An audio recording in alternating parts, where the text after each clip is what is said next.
que muita gente viu da Prioli. E os dados? E os dados? Ah, por coisa chata, não posso falar nada desses dados. E os dados? Monark, e os dados? Tipo, eu entendo... A imitação foi boa, tá?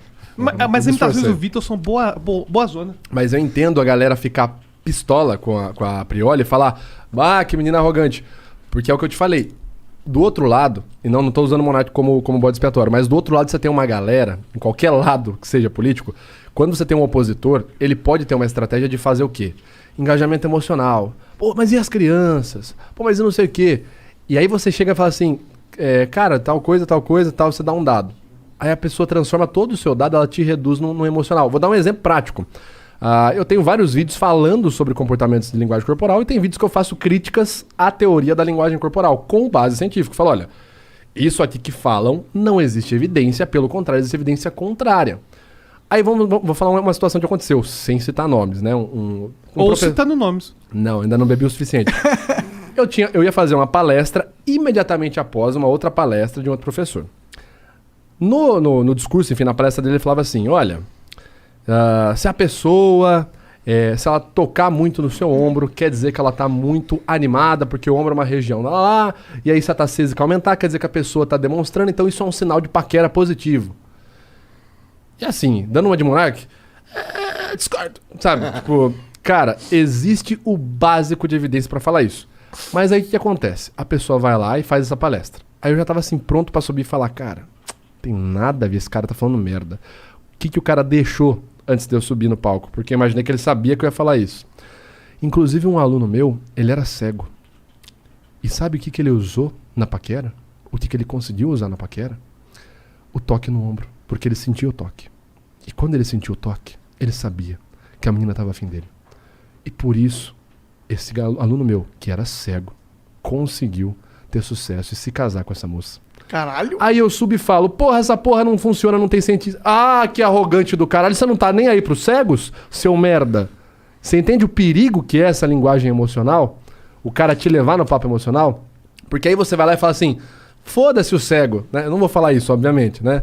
Pô, esse cara que não se enxerga, tipo, eu não vou falar isso. Eu vou falar assim, cara, não existe evidência pro que esse cara tá falando.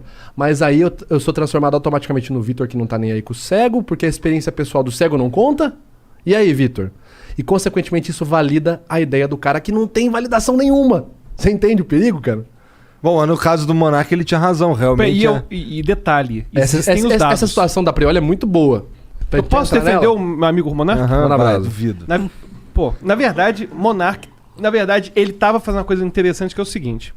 Ele tava certo, mas ele não sabia o dado que comprova o que ele fala. E eu vou falar que dado é esse que comprova que tá certo. Existe um exame internacional chamado exame PISA, que é o exame internacional do nível médio. E o Brasil sempre, incluindo o período do PT, sempre esteve. Já falei mal do Bolsonaro, agora tô falando mal do PT. É isso mesmo, político tem tudo que se fuder. Exatamente. É no rabo dele, né? Olha só, que não entra nada não, filho. Ou seja, quando a gente pega as notas do Brasil no exame PISA, são sempre terríveis. A única coisa que faz o Brasil sair de último é quando coloca mais país mais pobre que o Brasil pra fazer o teste. Aí fica em penúltimo, fica em antepenúltimo. Mas a educação no Brasil, ela realmente vai de mal a pior. E existem dados objetivos em relação a isso. O ponto é que surgiu uma disputa acerca do argumento. Eu concordo que é importante ter dados, mas eu não sei, me pareceu um pouquinho deselegante na casa do amigo, sabe? A gente chegar e fazer, cadê seu dado, Monark, sabe? Foi o que eu falei, tipo... Nossa, eu me amarrei. Passa aquele ar de arrogante, eu tava sentado naquela cadeira ali. Na casa do colega, casa do colega. Eu tava bem assim, ó. Casa do amigo. Fumando meu vape, olhando aqui assim, caralho, o Monark ficou puto. Mas o Monark, esses dados do PISA realmente existem. Não, a gente deu mole porque, porra, era só falar assim, qual é, Jean? Vem puxa os dados porra. aí, Mas na hora ninguém pensou nessa porra. Sabe, mas aí gerou cortes bons. Vou te ensinar como quebrar uma estratégia dessa da Prioli. Tudo bem. Quais os dados que você tem que embasam a sua argumentação? Você vai perguntando. Pô, a pessoa fala, quais os dados? Não. Quais os seus dados? Você tá na minha casa, pô. Você me deve satisfação. Sabe aquele jogo dos barbichas? Só perguntas? Pergunta. Qual é o seu dado? Por que você quer saber? Não, porque eu quero... Ah, respondeu, se fudeu. Era. Aí a pessoa caiu na dela, entendeu? Mas essa situação da Prioli, ela ilustra bem o porquê que a Terra plana faz tanto sucesso. Por quê? Qual é a principal crítica que você vê sendo feita de forma geral sobre qualquer pessoa que explica um assunto científico, de forma séria? Ah, que é arrogante. Ah, o cara é fechado, o cara é um babaca, o cara é arrogante. A galera da Terra plana ela é muito acolhedora. A galera da Terra plana que eu falo são tipo lookalikes. A galera que parece com isso é muito acolhedora. Sabe? A galera da pseudociência é muito acolhedora. Tipo, vem cá, temos espaço pra você. Né? Porque é aquele discurso emotivo, emocional. Então, assim, o Monark trazendo uma ideia que ele tinha, que a experiência pessoal ela é válida, claro. E a Prioli dando batendo de frente, pode ser interpretado como arrogante. E a galera, tipo assim, cara... Até acho que a Prioli tá certa, mas não gostei do jeito que ela falou. Sabe, dá pra entender a pessoa chegar nesse raciocínio.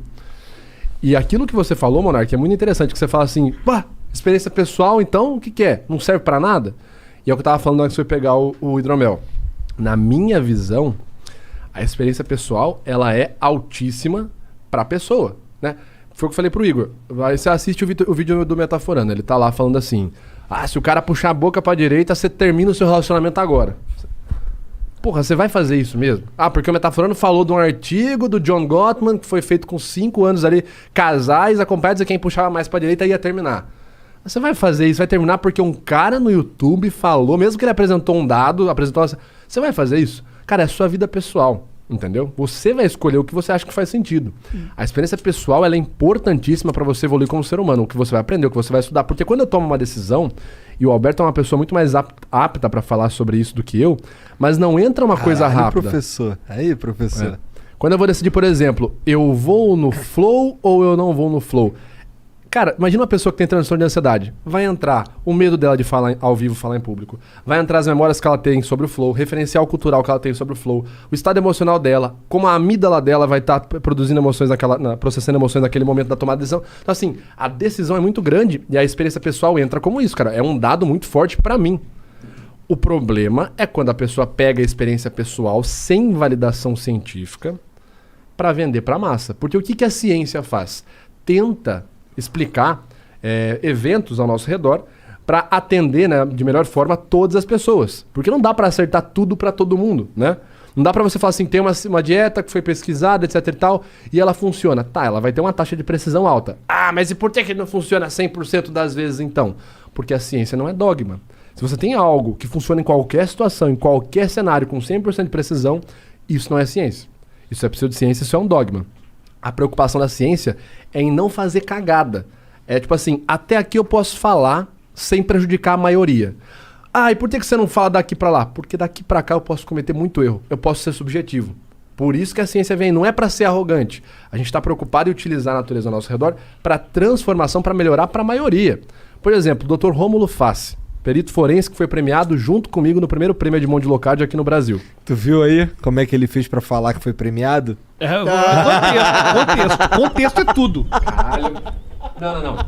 Aqui o cara mandou bem, porque se eu falo eu fui premiado, sou o quê? Arrogante. Pra caralho. Aí eu falo, pô, tem um cara foda, o cara recebeu uma premiação foda. Igual eu. E o cara é muito foda. Boa. Os caras tão ligeiros, hein? Vai tomar no O Igor estudou o Metaforando. O meta tá forado. Esse leu a pauta, hein?